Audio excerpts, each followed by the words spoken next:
어쨌든 헌정사상 최초로 대통령에 대한 체포영장이 이제 발부가 됐는데요. 이게 너무나 비극적인 사건이라고 저는 생각하고 있습니다. 그래서 이 비극의 원인이 어디에 있다고 보시는지 좀 여쭤보고 싶습니다. 윤석열 대통령의 망상적, 발작적 계엄에서 출발한 거 아닙니까? 왜 망상이냐 하면은 이분이 계엄령을 선포하는 이유를 쭉 열거를 했는데 거기가 현실과 맞지 않아요. 그러니까 현실에 대한 정확한 판단이 아니고 부정확한 판단, 그리고 굉장히 어떤 점에서는 피해망상적이고 또 어떤 점에서는 과대망상적인 그런 판단에 의해서 계엄을 계획하고 집행하다고 보니까 이게 성공할 수 없는 거죠. 어떻게 보면 아니면 말고시. 다만 거기서 몇 가지 포인트는 있는 것 같아요. 토고령과 선포문을 종합을 하면은 이분이 굉장한 울분에 쌓여 있었던 것 같아요. 이재명 그리고 민주당에 대한 울분, 그리고 한동훈 대표에 대한 이런 정오심이라 해야 될 거예요. 정오심. 그리고 의사들에 대한 의료 대란 문제로 시달려 놓으니까 의사들에 대한 불만, 그리고 선관위가 부정선거에 뭐 관련되었다는 이런 아주 망상, 이게 다 종합적으로 그게 폭발한 건데, 그래서 제가 발작이라는 표현을 쓰는 건데, 아니면 말고식으로 지금 표현을 해요. 왜냐하면은 그렇다면은 계엄령 선포라는 것은 전쟁하는 것과 같습니다. 그러니까 준비가 철저해야 되고 훈련이 있어야 돼요. 그리고 거기에 참여하는 사람들이 이 계엄의 목표가 뭔지에 대한 이 의식화가 이루어진 다음에 해야지 이게 성공하는 건데, 가만보니까 윤석열, 김용현 딱 두 사람이 기획하고 실천한 것 같아요. 그래서 대통령이 그 실병 지휘관에게 직접 전화를 하지 않습니까? 뭐 도끼로 문을 부수고 들어가라든지 총을 쏴서라도 끌어내라든지, 이런 것은 얼마나 무능한 국군 통수권자냐 하는 것을 잘 보여주는 거 아닙니까? 전쟁은 그렇게 하는 게 아니고, 계엄령 선포는 그렇게 하는 거 아니고, 국군 통수권은 그런 식으로 개통 없이 발휘하는 게 아니거든요. 일단 그 망상이라는 말씀은 이걸 선포하기까지의 그 현실 인식이 잘못됐다는 겁니다. 그러니까 그게 비극인데, 대통령은 최고급 정보를 보고받잖아요. 거기 국정원도 있고 뭐 정부기관이 다 그 정보기관입니다. 그러면 정확한 판단을 내려야 되는데, 뭐 다른 거 들 필요 없이 선관위가 부정선거에 관여했다고 생각하는 사람이 대한민국에서 누가 있습니까? 1%나 될까요? 그런데 그걸 국민적 의혹이라고 한 거예요. 국민적 의혹이라면 한 50% 이상은 믿어야 그걸 국민적 의혹이라고 하는 거 아닙니까? 그건 저보고 표현하려면 미친 사람들이 가지고 있는 의혹이지, 그걸 계엄 선포 이후로 발표를 하니까 그건 창피하지도 않습니까? 그렇게. 그래서 이 권력자가 제일 중요한 게 인사와 정보입니다. 정보가 더 중요해요. 정보 판단이 잘못되니까 망상이라는 표현을 쓴 거고, 여기에 또 뭐 여러 사람과 관계된 주술적인 거 있잖아요. 그래서 윤석열 대통령이 주술과 음모론과 친했다는 게 오늘의 이 비극을 불러온, 이게 아마 근본 원인일지 모릅니다. 주술과 음모론은 한 인간의 영혼을 지배해요. 지금도 헤어나기도 힘듭니다. 지금도 이제 본인의 그 잘못이라고 해야 되나, 이걸 모르는 것 같거든요. 아니면 알면서 뭔가 유리하게 하려고 저런 태도를 취하는 것인지 모르는 걸까요? 아니, 망상에 빠지면은, 음모론에 빠지면은 그렇게 되죠. 음모론이라고 뭐 고상하게 이야기하지만 사실 이게 컬트, 사교, 그런 요소가 있거든요. 그러니까 이거는 어떤 정신의 문제가 아니라 그보다 더 본질적인 영혼의 문제입니다. 거기에 사로잡혀 버리면은 제가 절대로란 말은 좀 안 쓰려고 그러지만 거의 헤어나지를 못합니다. 그러니까 윤석열 대통령이 어떤 계기를 해가지고 이 음모론자들과 가까이 인연을 맺게 되었는지 대충 제가 짐작이 가는 게 이분이 원래 그런 성향이 있었는데 대통령 선거 기간 중에는 그러나 그 이준석 대표가 이 부정선거 음모론과 가장 용감하게 싸운 정치인입니다. 그 사람이 대표가 되어 놓으니까 차단을 했다는 거예요. 차단을 했는데 2022년 여름에 밀려난 다음에는 음모론자 주로 유튜브죠. 극단적인 유튜브와 윤석열 대통령 사이에 또는 부부 사이에 그냥 아주 밀접한 관계가 이루어지고 맨날 그걸 보고 듣고 있으면은 거기에 빠지게 된다고. 근데 어제도 유튜브를 보면서 그 지지자들이 자신을 위해서 이렇게 투쟁하는 걸 보고 감동을 느꼈다는 취지로 이야기를 했잖아요. 그러면서 끝까지 싸우겠다, 힘을 더 냅시다라고 이야기했잖아요. 그게 바로 아직도 그 망상에서 헤어나지 못하고 있다는 증거 아니겠습니까? 그러니까 이게 얼마나 허무하냐. 대한민국 같은 이런 위대한 나라에서 어떻게 대통령이 저런 음모론과 추술에 빠졌느냐. 이게 저는 이번 계엄 사태를 분석할 때 가장 근본이 돼야 된다고 생각하는데 다분히 이게 정신과적인 또는 정신질환적인 문제 아니겠어요? 저는 부정선거 음모론이 있다라고는 들었지만 사실은 잘 안 믿겼거든요. 그래서 이번에 이제 그들이 주장하는 것들을 이렇게 들어보니까 약간 좀 그럴듯하기는 합니다. 그럴듯합니다. 네. 그 음모론은 다 그럴듯합니다. 네. 그리고 사람들은 기본적으로 음모론, 미스터리, UFO 이런 데 대한 관심이 있어요. 그걸 잘 영상으로 만들어 가지고 하면은 뭐 멀쩡한 사람들도 속는 경우가 있습니다. 그러나 오랫동안 속지는 않지. 대충 나오는데 이 음모론이 퍼지게 된 거는 2020년 4월 총선부터거든요.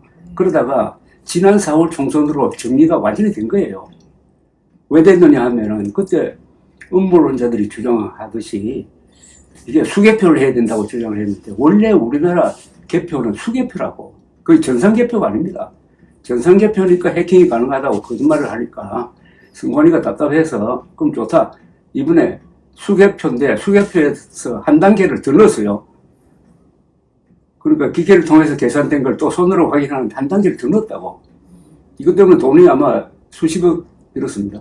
해보니까 결과가 얼마냐. 2,800만 표를 계산을 했는데 단 한 표도 오차가 없었던 거예요. 그런데 그 뒤에도 윤석열 대통령이 이번 총선은 부정개표였다. 그래서 부정선거로 당선된 사람들이 국회를 지배하고 있다. 이번에 계엄령을 펴서 서버를 탈취해가지고 그걸 조사하면은 거기서 뭔가 나올 것이다. 그러면 국회가 바로 계엄 선포문에서 이야기했듯이 범죄자의 소굴이다. 그러니까 내가 계엄령을 폈다. 이렇게 합리화 될 수 있잖아요. 그런 그림을 가지고 접근했다고 봅니다. 근데 너무나 허황된 그림이고, 그건 뭐, 서버를 가지고 나와서 100번 포렌식을 해도 그런 결과가 나오지 않죠. 그런데 어떻게 그런 망상을 가지고 접근을 했고, 그럼 이왕 하려면은 자기가 목표하는 대로 제대로 해야 될 것 아닙니까? 그러다가 중간에 2시간 만에 딱 진압이 되었으니까 무능한 사람이 망상을 한 거예요. 그러니까 권력자의 무능은 10,000번 목을 베어도 모자랄 역사의 범죄자라는 이야기가 있습니다.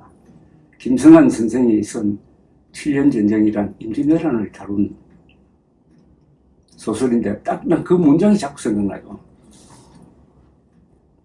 통치자의 무능은 10,000번 목을 베어도 모자랄 역사의 범죄자다. 무능한 권력자는 용서할 수 없다 이겁니다. 이건 선악을 떠난 문제예요. 이 자체는 일종의 코미디입니다. 이번 계엄, 내란 이런 말을 하면 무슨 엄청난 일이 일어나가지고 많은 사람이 죽은 것처럼 생각하지만 실제 일어난 건 뭡니까? 2시간 만에 간단하게 진압이 되고 또 윤석열 대통령이 거기에 저항을 안 했어요. 그리고 부하들에게 뭐 험악한 지시를 내렸지만 부하들이 실천을 안 했잖아요. 이건 어떻게 보면 집단항명입니다. 우리 군대가 집단항명한 겁니다. 사실은. 그래서 이번에 뭐 특전사령관, 정보사령관, 방첩사령관 이런 사람들과 또 뭡니까 수방사사령관, 육군참모총장까지 다 구속이 되어 있는데 나는 억울한 면이 있다고 봐요. 그 사람들이 명령대로 수행했으면 2시간 만에 끝났겠어요. 그리고 총 한 방 안 쐈죠. 또 다친 사람 없죠. 잡아놓은 사람 한 사람도 없죠. 그런데 시작은 엄청나게 크게 말하자면 반국가 세력으로부터 자유민주주의를 지키겠다고 이렇게 나섰는데 행동은 왜 이렇게 됐어요? 그러니까 이게 코미디입니다. 왜 코미디냐? 망상에서 출발했으니까. 또 무능하니까. 그러나 코미디는 원래 그 끝까지 가면 그게 비극으로 바뀌어요. 지금 그 뒤에 일어나는 일은 지금 비극이 되지 않습니까? 이거 비극 아닙니까? 현직 대통령을 지금 체포하고 또 그걸 막으려는 사람들이 대치를 하고 또 경호처와 경찰이 충돌한다. 그거 끔찍한 이야기입니다. 경호처도 무장한 공직기관입니다. 경찰도 마찬가지 아니에요. 아니 무장한 두 조직이 신병 확보를 놓고 충돌하면 그거는 내전 아닙니까? 그러니까 희극으로 출발했는데 지금 비극으로 가고 있다 이겁니다. 이 지금 윤석열 대통령이 부정선거를 자꾸 얘기하는 거 지금 우리나라에 어떻게 보면은 그 선거 제도 자체에 대한 그 불신을 키우는 행동이었던 것 같거든요. 그런 점에서 이건 참 나쁜 행동입니다. 이게 지금 이 음모론에 빠진 사람들이 이 국가에 끼치는 해악이 굉장합니다. 물론 음모론은 좌든 우든 다 이렇게 나쁜 거예요. 다 공동체를 파괴합니다. 지금까지는 사실 좌파가 더 음모론을 많이 폈잖아요. MBC도 PD 수첩에서 광우병 선동 안 했습니까? 그리고 천안함 폭침이 북한 소행이 아니라는 선동. 그러다가 2020년부터는 우파가 사실은 그게 우파가 아니고 보수가 아닌데 그 사람들이 음모론을 펴는데 이게 오래 갑니다. 문제는 윤석열 대통령이 자기가 불리해지니까 그 극단적인 유튜브 그 대부분이 음모론자거든요. 부정적 음모론자들 편에 서가지고 소수의 강력한 지지층에 지금 의지하고 있는 모습 아닙니까? 그런데다가 진영 논리로 바뀌니까 지지율이 11%까지 내려갔다가 요새 꽤 올라왔더라고. 그럼 여기에 계속 의존하게 되는 거라고. 그러면은 윤석열 대통령과 이 강성이란 말도 안 맞습니다. 이게 음모론자들이 결탁이 돼가지고 하나의 이상한 그룹을 만들게 돼요. 컬트 그룹 비슷한. 이 사람들이 보수를 분열시키고 있습니다. 또 보수를 축소시키고 있어요. 그러니까 보수는 사실, 법치, 자유라는 이 3대 가치관을 갖고 있는데 이 음모론이 들어오면 그게 다 무너지고 지금 최근 여론조사에서 재밌는 게 내가 보수라는 사람이 27%까지 줄었더라고요. 한때 37%는 됐거든요. 그냥 뭐냐면 윤석열 계엄 음모론 판치는 거 이걸 보고 내가 여론조사할 때 내가 보수입니다 하는 사람이 줄어들었다는 거예요. 근데 그 27%마저 지금 윤석열 편과 윤석열 반대편으로 나눠가지고 분열되어 있다고. 이게 국가 공동체에 대해서 얼마나 큰 해악을 끼치는 겁니까? 이걸 앞장서서 하고 있는 사람이 지금 대통령 아닙니까? 그 대표님이 봤을 때는 윤석열 대통령은 보수도 아니다라고 보이시는 거죠? 잠시 보수인 척은 했지. 윤석열 대통령의 생애를 보면은 저분이 2013년에 원세훈 국정원장이 무슨 댓글 공작을 했다 해가지고 그 수사를 통해서 아주 정의로운 검사식으로 나타났는데 그 수사 자체가 엉터리예요. 그것은 정치적인 목적이 없었는데 사이버 세상에서 북한이 계속 공격을 하니까 거기에 국정원 직원들이 대응하는 그 댓글 몇 개를 가지고 이게 선거에 개입하려고 했다고 해가지고 사실은 엉터리 수사를 한 겁니다. 그러나 그걸로 해가지고 좌천되고 하니까 마치 무슨 핍박받는 검사인 척 하다가 문재인 대통령에 대해서 서울지검장 검찰총장으로 발탁된 거 아닙니까?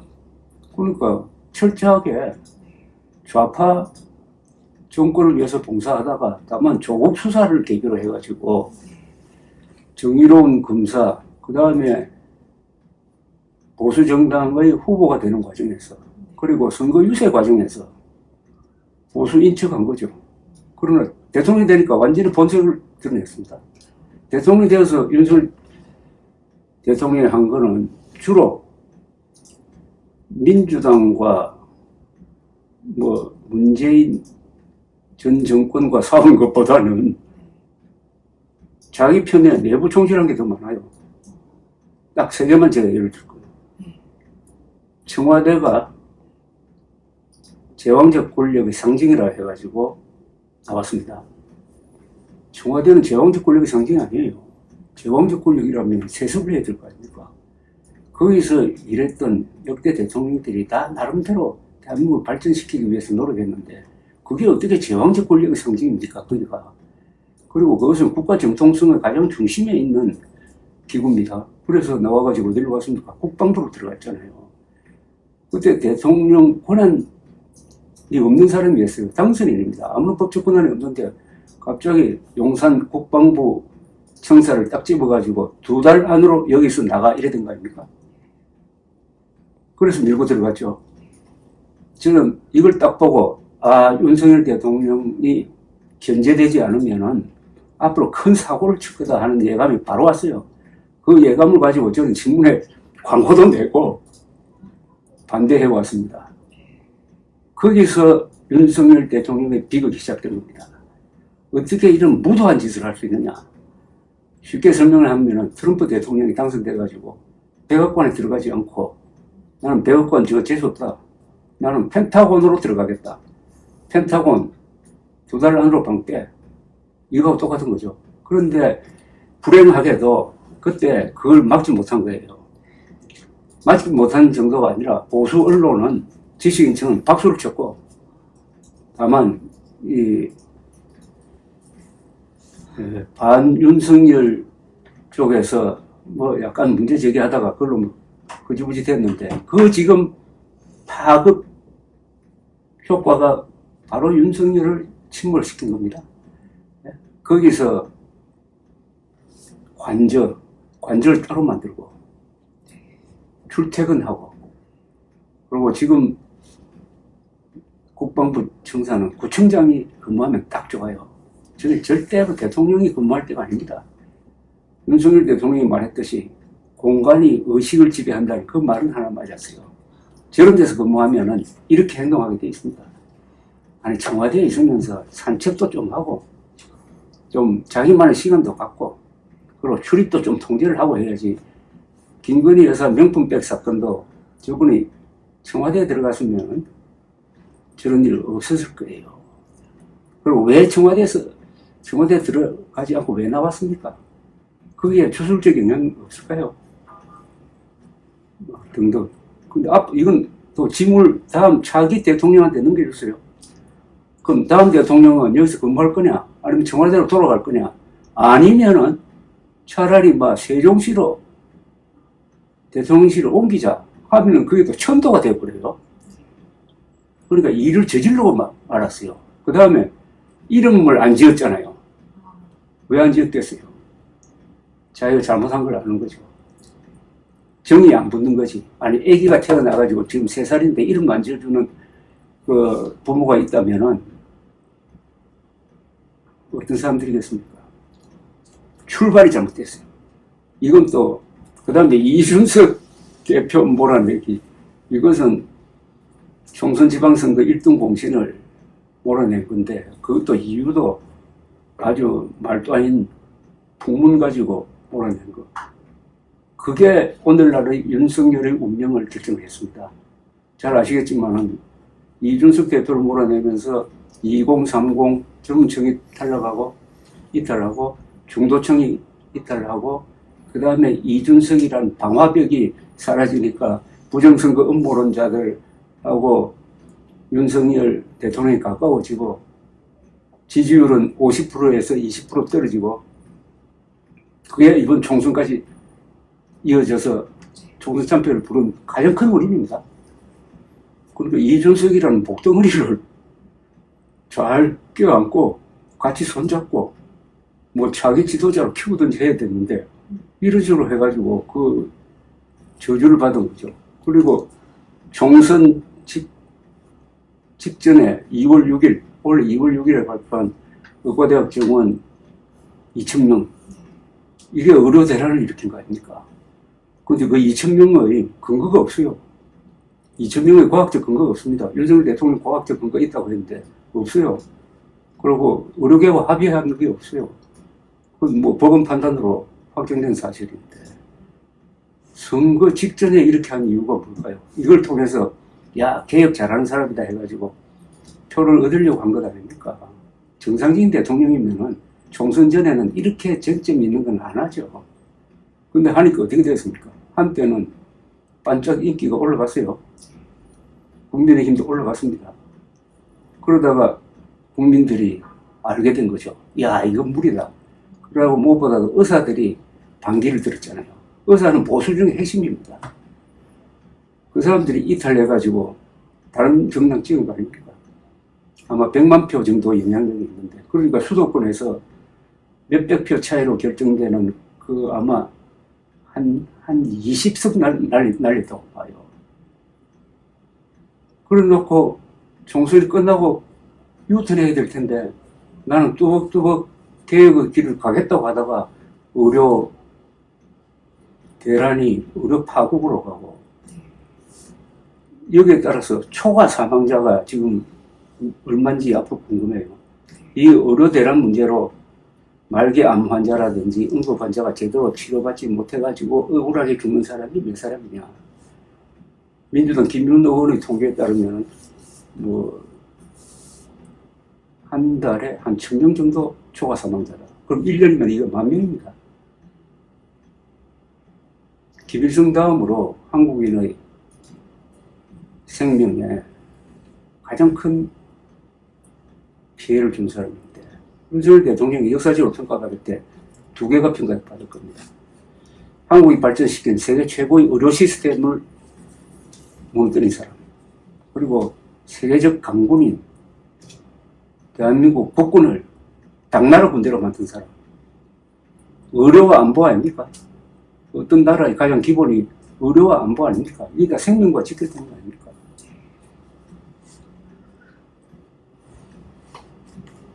제가 취재하면서 이제 특임 부대 분들 뭐 이런 분들 몇 분 만나 뵀는데요. 지금 완전히 그 자괴감에 굉장히 힘들어 하시는 분들이 많다고 들었습니다. 군대를 이렇게 국회 장악용으로 그리고 선관위 장악용으로 이렇게 활용한 것, 이용한 것에 대해서는 어떤 생각이십니까? 이건 역사적 범죄입니다. 우리 군대는 이스라엘 군대와 마찬가지로 세계에서 지난 100년 동안에 국가를 위해서 가장 위대한 일을 한 군대입니다. 대한민국 국군은 건국의 초석이었어요. 그리고 호국의 간성, 근대화의 기관차, 민주화의 울타리였습니다. 그리고 앞으로 남은 게 자유통일을 뒷받침하는 무력입니다. 이런 굉장한 군대를 이런 당나라 군대라는 평이 나올 정도로 만드는 거는 윤석열 대통령 책임입니다. 이건 회복하는데 몇십 년 걸립니다.